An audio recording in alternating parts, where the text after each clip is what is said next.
Hey everyone, go Yankees. Welcome back to another video. This is gonna be a little bit different from the style that I normally do. We got Garfield in the back. I love Garfield. Today we're going to be discussing Hamilton, the musical. Today we're going to answer a question of mine that I've tried to answer, and that I've thought of. This is everything I've wrote, okay? Before we start, I must say that this video is edited by my lovely friend Moldy Cheese. Go give them a watch. So the question, you've probably seen it in the title of this video, should the American founding father, James Monroe, have been included in Lin-Manuel Miranda's hit 2015 musical, Hamilton? Title card! So we're going to start with, BOW! What is Hamilton? Hamilton, an American musical, as by its actual title, is a dramatized musical about the life and hardships of founding father Alexander Hamilton. Can you believe that? The musical features a wide variety of songs in the style of hip-hop, jazz, R&B, pop, soul, and traditional Broadway show tunes. The protagonist of the show is obviously Alexander Hamilton. The musical features many of Hamilton's friends and enemies who helped shape America into what it is today. These include Aaron Burr, Thomas Jefferson, George Washington, James Madison, and his wife Eliza, and his son Philip Hamilton. There are some lesser-known historical figures that also have a big role in the show and that have an equally important role in American history. These include John Lawrence, Hercules Mulligan, the Marquis de Lafayette, Angelica Schuyler, and the English King, George III. We're going to start with the beginning of Hamilton. According to Forbes magazine, the musical started out as an idea in 2009 when Lin-Manuel Miranda had read author Ron Chernow's, I hope I'm saying that right, Ron Chernow's biography of Alexander Hamilton, and Miranda created a rap mixtape from reading the book. Eventually, he began to create and write songs but had no intent for a full musical to be made. Of course, we all know how this turned out. Alexander Hamilton! I wrote this to myself at like 2 in the morning. I said, this is sounding like a middle school exam. But I have to go over what Hamilton is for those who are living under a rock for the past some years. So now, we're going to get into the main man of this video. James Monroe! James Monroe, born 1758, died 1831, was an American statesman, lawyer, and diplomat who is best known as the founding father who served as the 5th president of the United States of America. He served from 1817 to 1825, and he was the author of the Monroe Doctrine. What is the Monroe Doctrine? It's a very important piece of American foreign relations. It states that North and South America were no longer open to colonization. It was also declared the United States would not allow European countries to interfere with independent governments in the Americas. He was kind of an important guy. Now we're getting into my opinion. This whole video is just my opinion, just ginormous yap session. So, I mean, glad you're stuck around this far. Why James Monroe should have been included in the musical Hamilton. I'm going to explain how, as by the title of this video, how I think and why I think that James Monroe should have been included in Hamilton and would have been a far better narrative than James Monroe. Here's a picture of him from the musical. Again, this is no, like, slandering of Lin-Manuel Miranda or any of the actors in Hamilton, because they are great. I love them. But, I just don't like the writing for the character. Yeah, I mean, let's get started, shall we? I'm going to make this video based off 2 points. 1, I think he would have been an interesting character and a pretty good narrative. 2, he would help the historical accuracy behind Hamilton. And yes, I know Hamilton is a dramatized biopic of the man himself, but I still think that having Monroe would help its historical accuracy. Let's begin, shall we? To support my first point of the character being an interesting character, he's pretty similar to Hamilton in a way. He served as an aide-de-camp, which is kind of like a modern-day secretary, during the Revolutionary War. As we know in the show, Hamilton served as the aide-de-camp to General George Washington.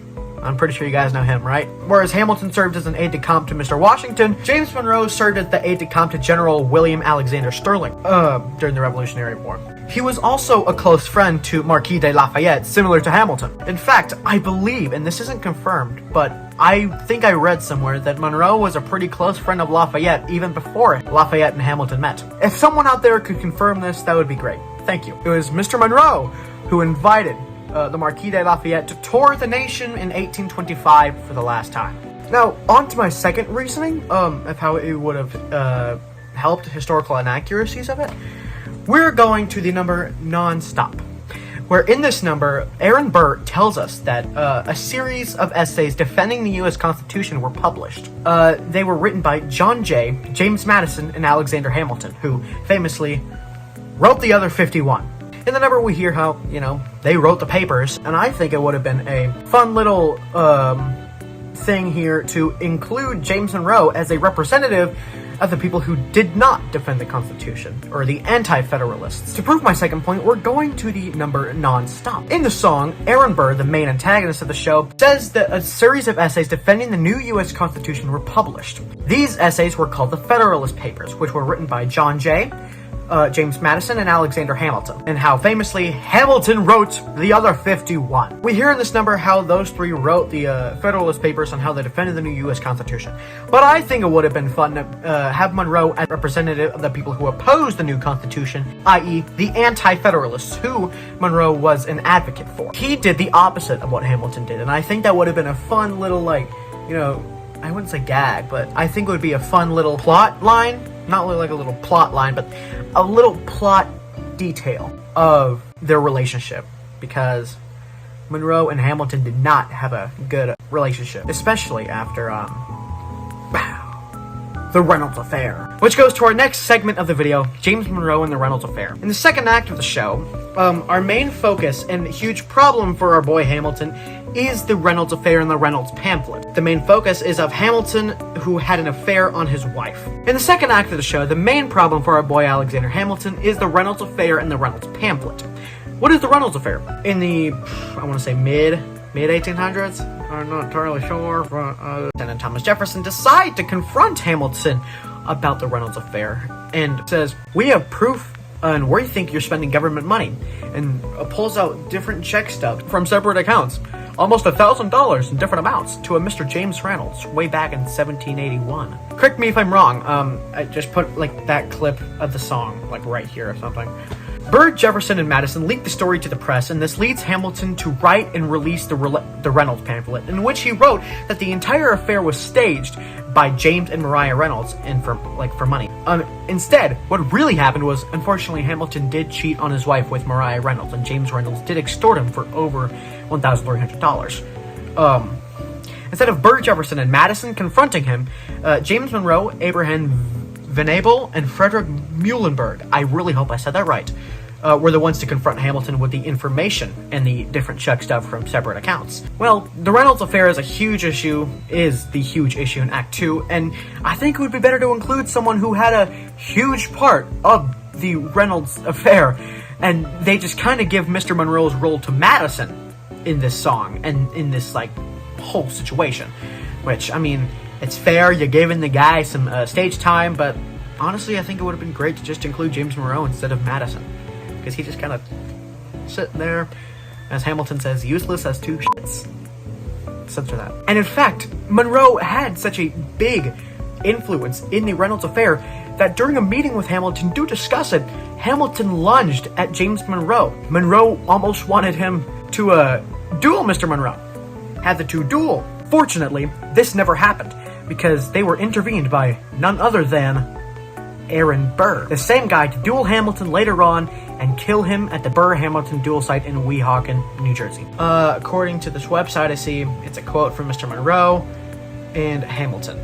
I will just put the quotes right here. Honestly, I think it would have been a pretty cool plot point to have Hamilton and Monroe almost duel to be stopped by Aaron Burr, for at the end of the musical, for Hamilton and Burr to duel, and that would be the end of Hamilton's life. What an amazing plot. It would have been so cool. But honestly, I like Hamilton the way it is. I wouldn't say it's perfect, because nothing is perfect. I mean, except for you guys. You guys are pretty awesome. This is a different video that I've made, and I really hope you guys like the video. Honestly, this is just my own opinion. I mean, no disrespect to Lin-Manuel Miranda, the actual people like James Madison, Alexander Hamilton, Aaron Burr, and of course James Monroe. But no disrespect to any of them. This is just my personal opinion, and even if he was included, I think it'd be pretty cool. And he's not included, and I think that's perfectly fine. I like Hamilton the way it is. So yeah, I mean, this is it. This is the video. I mean, I want you to have a good day. And in case I don't see you, good afternoon, good evening, and good night. Or if you're watching this in the morning, then go to sleep and good morning. I will see you guys in the next video, and let me know what other kind of videos you want me to do. Bye! Let it out! Let it out!